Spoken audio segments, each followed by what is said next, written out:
Hello and welcome to the second half of the Best Of. We will continue with our Crossroads to Freedom project.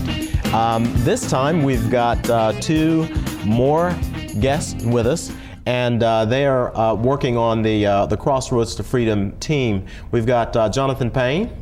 Hi. How are you, Mr. Payne? I'm doing well. How are you? Good, doing quite well. And we've got Mr. Jordan Holland. Hello. How about you, Mr. Holland? I'm doing all right. How are you? All right, doing great.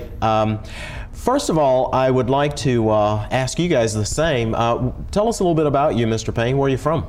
I was born in Houston, Texas, but I grew up in Phoenix, Arizona, majority of my life, and then I moved to Memphis when I was a senior in high school.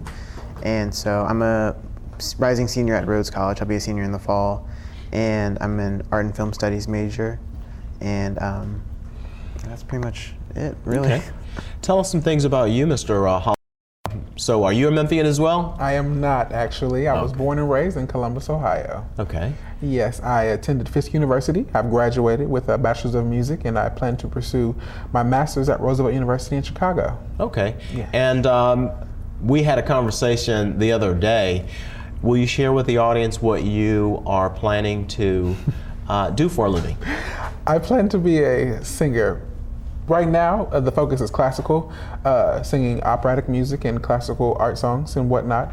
That's really the goal, to travel the world and whatnot and sing, and here in the United States. So Great. It's a process, but we're working. Absolutely. Well, we are really overjoyed to have you, Jonathan, back here, and you, Jordan, here for as long as we can keep you. So let's talk. Let's just jump in and talk some more. We had Ms. Pauletta Hughes and Mr. Matt Strouser on the first half, but let's talk a bit more about Crossroads to Freedom as it relates to you guys individually. Now, Mr. Payne. You are a research guru. You were the one who contacted me and interviewed me, and thanks again for that. So again, I was just so impressed by you guys that wanted to share you with the Memphis audience. Let us know what it is that you do with Crossroads. Well, I mean, what Pauletta was saying, we all are working to digitally curate and archive primary source materials that are found in collections from historic Memphians, and those collections are found in the Memphis Room at the public libraries. And so, if I'm not doing that, collectively as a team, we all are, researching and looking up people that we find in, these documents or these photographs, and we're saying, hey, is there any way we can find somebody who's still in the city who can maybe shed some light on the history of a certain aspect of Memphis, give it be it a like a carnival or an event or neighborhoods or music. Those aspects are really important to the Crossroads team, and so in contacting people, we have all these primary source materials, all these documents, and it being a 1991 Conmakers Jubilee pamphlet, I found you in it, and it's kind of easy with the the sites we have now. Social networking has become kind of accessible to anyone. So Google or LinkedIn, those things are really important, and they can help us access people who can share their stories and perspectives. How does this project tie into your career, your interests, and Well, I mean, I plan to pursue a master's in fine arts, so I really do want to be an artist when I grow up. But I thought that it would be interesting for me to tackle something that I had never really done before. Aside from art history or a literature-based class, I really didn't take a history class, and I haven't had a relationship with the city of Memphis as I do now, in that I'm researching certain aspects of the city, and so I was more so interested in getting involved with that type of work this summer, really being connected to Memphis and seeing what I can learn about and what I can give to the city as well. Okay, Jordan, you're not from Memphis, and what have you learned from this project about Memphis? To be honest, there's so much about Memphis to learn. I've learned about the sanitation workers. I learned about the cotton the Cotton Carnivals. I've learned about the Claiborne Project. There's so much information. I could sit down and talk to you actually for about a good hour or two about everything that I've learned and am still learning about Memphis. There's so much history here, and that's one reason why I was interested in the project. Because they make the history accessible to the community. That's the goal of Crossroads to Freedom, so that the community has access to all the history that has taken place here. And that's one thing that is really, it's a strong thing that draws me in, because I knew nothing about Memphis. I only knew about Martin Luther King coming here, passing away, dying. And from that, I was like, there has to be more. And from being here in my first week, I learned so much, and there's still so much to learn. Yeah. What's your role daily in the project? Presently, right now, I'm doing processing. We are taking material that has been uploaded onto the site and whatnot, and we're processing information and making it print images and whatnot, and archiving it so that it can be on file. And also, we're working to get interviews with individuals who have been a part of the Cotton Carnivals and Cotton Makers Jubilee, and getting their perspective. It's important to us that we have a broad spectrum of individuals who have different experiences, because no one's story is not important. Everyone makes history. Their story is important to us, and we don't want anyone to think that what they went through is not important. Your story, Mr. Tucker, is extremely interesting. We spoke with a lady yesterday. We had an interview with her. It was extremely interesting to hear the different point of views and the different understandings of what the Cotton Carnival was and the Cotton Makers Jubilee, their point of views. Everyone's story is important, and that's one thing that I love. We don't downplay one person's story for another person. Everything is important. Everything has history, everything. Yeah, it sounds like there's a lot of information. As we were talking about the first half of the show, as I visited the website, there's just pages and pages and pages of information. How can people connect with, first of all, to find out about the information that's already there? How can they access that information? Well, Crossroads to Freedom has a website, and it's crossroadstofreedom.org, and there is a search tool there. So if you were looking for anything specific, you could find it there. And if you also were looking for something specific, you can contact the Benjamin L. Hooks Library. Correct. And contact their history department, get in touch with some people who work in the Memphis room, and they have all the collections there. And so Crossroads aims to be, it really wants to be accessible. We really want to make sure that people can access it and can see the information that we have been able to upload onto the site. So. Yeah. Are there any particular areas that maybe you don't have that much information that either I can help you or someone in the listening audience can help you to find? For example, we've talked about the sanitation strike quite a bit. We've talked about the geographical layout of the city and the dynamics as it relates to the population.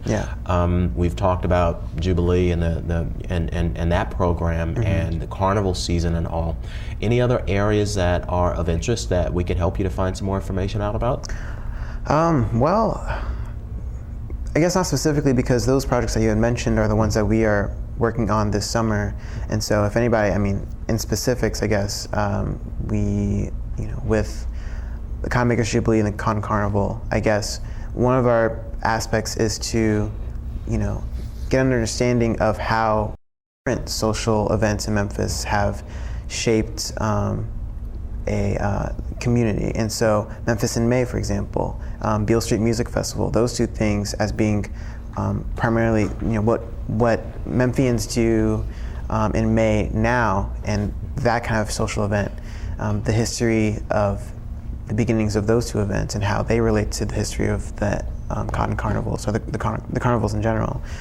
That's interesting, and so anybody who knows anything about that would be great people to contact us. Or, the other projects, for example, the Beale Street Music Festival, like I mentioned, is it's its own project, and so the history of that, but I guess also the history of music in Memphis as well, and the neighborhoods. We're using Google Earth and GIS to kind of see where people have migrated to in the city and how the city has changed. And I guess And we also are working with community developers as well. There's a group of students who are working with community developers in specific neighborhoods of Memphis.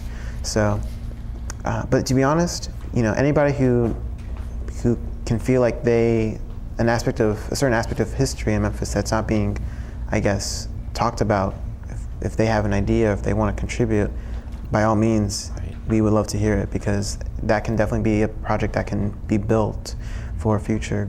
Okay, and your information is being posted along with my information as well a little bit later. But as we're closing out, we're going to come back to you with a parting statement. But Jordan, you're not from Memphis. You came here, and as we're closing out the show today, when you came here, you had one idea of Memphis. Has that changed a lot since you've been here working on the project? Most definitely. I wouldn't say that I was closed-minded to Memphis, but I knew nothing about Memphis for sure, and my eyes have been opened. There's so much information here, and that's one reason why, like I said, I was drawn to Crossroads to Freedom. I'm learning so much, and I'm appreciating the city for what it's done for history, and what it's done for the pride of people who are Memphisinians or Memphians, absolutely, who they are. So it's awesome to be a part of something like that. To understand history. I'm not a history major. No, history does interest me, but this is just awesome, and it presents it in a manner to where it's exciting. And something that you want to learn about. You watch one video and you're like, I wonder what else, and you just go to the next and the next. So it's exciting, and my eyes have been open to the history of Memphis, and I'm glad to have had the opportunity to learn so much. Well, now I've heard words like energized, pride, just being proud of. If you were to give me just a phrase that really describes how you feel about and how you feel about working on that project, what would that phrase be? I guess I'm going to say I'm proud to be a part of something that is forging ahead in a different direction, something that's making it accessible to the community. I'm proud to be a part of Crossroads to Freedom. That's really what I can say, and I'm proud to be in Memphis. It's an awesome opportunity. Super. Well, we're glad to hear that. And as we're closing out, thank you very much, Mr. Jordan Holland. As we are wrapping up, Mr. Payne, and you're kind of the project manager for this particular project. As we're closing out, what would you like to share, or is there some contact information once again that you'd like to at least close out with, so that we can make sure that we can get information to you? Right, yeah. Well, crossroadstofreedom.org has a contact tab, so you can send us a message, whole group. My email address is posted on the screen, and if anybody has questions, they can contact me about my project specifically, or about Crossroads in general. And I guess to close, I've learned something in the past few weeks, just being a part of the team, and I've learned that everybody has a story to tell, and everybody has a great perspective. And as interesting as it is, someone may think that we contact people and they ask, well, why me? Why are you contacting me? How can I contribute to this? It seems bigger than myself, and it's everybody can play a role in shaping history, and I think that's what I'm going to leave you with. Great, thank you very much. We really appreciate it. So once again, we've had Jordan Holland and Jonathan Payne with the Crossroads to Freedom project.